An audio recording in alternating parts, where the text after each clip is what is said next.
try to remember that. Oh hi, welcome to camera tutorial.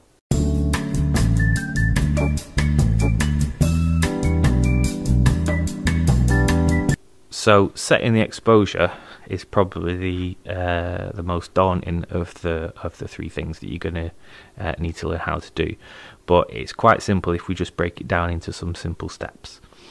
I can't give you a set of numbers that will work for every single place that you go and film, because that just doesn't exist.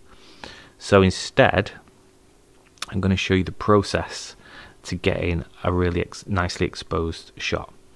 So the first thing we would do is, if you just look at the bottom of the screen here, we've got some numbers, okay, and we're going to change these three values in a specific order to get this looking how we want it to.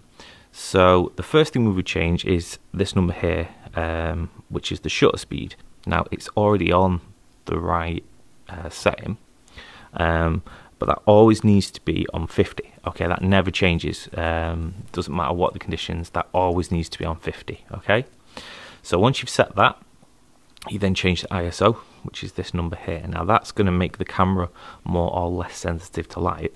So the smaller that number, the darker the image will get, and the bigger the number, the brighter it will become. But the big caveat is that if you go too high with the ISO, you get really bad quality. So as a general rule, if you're filming in daylight, try and keep your ISO 400 or less.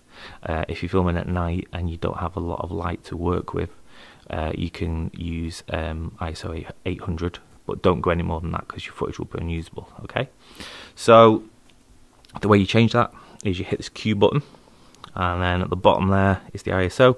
I'm going to use the same little scroll wheel here to change that number to 400. Okay, now that's looking much better now.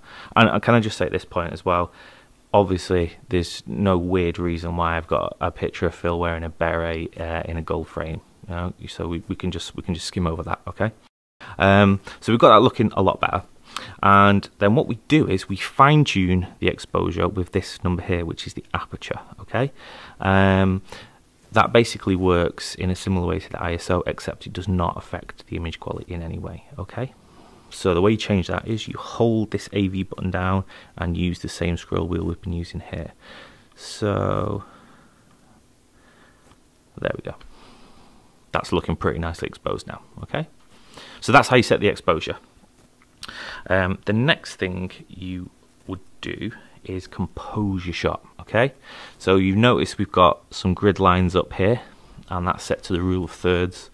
And basically it's a little cheat. So if you want to compose a really nice, nicely balanced shot, you basically put something on a line. Okay, which sounds really simple because it is. All right, so what I would do here is I'd maybe put the majority of Phil's face there, and then maybe his eyes, I would put that on the top line, and what you end up with is a pretty nicely balanced shot. Okay, so whether that's a real extreme close-up where you've got the eyes here and the mouth on this line, or if it's a really wide shot and you might have a little tiny body just on one of those lines, just use the lines and you'll get a nicely composed shot.